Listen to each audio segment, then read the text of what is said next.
What are the top 5 tips for monetizing Instagram Reels?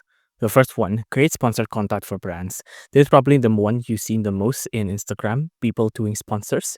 So you can partner with brands in your niche and product engaging reads that showcase their products or services, ensuring the content is authentic and aligns your audience to increase engagement and credibility.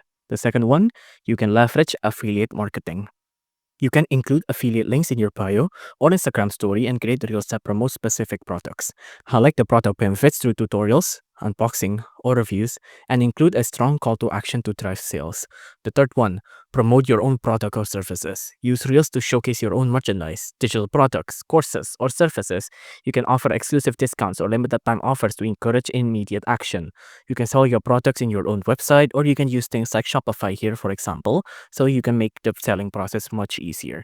The point is, sell your own stuff, and you can sell your own stuff using any other site, but I do recommend Shopify here.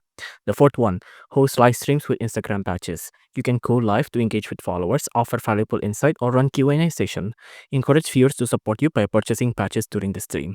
The fifth one, drive traffic to paid content or subscription platforms. You can use Reels to direct followers to platforms like Patreon, Ko-fi, or a personal website where they can access exclusive content, early releases, or premium content for a fee.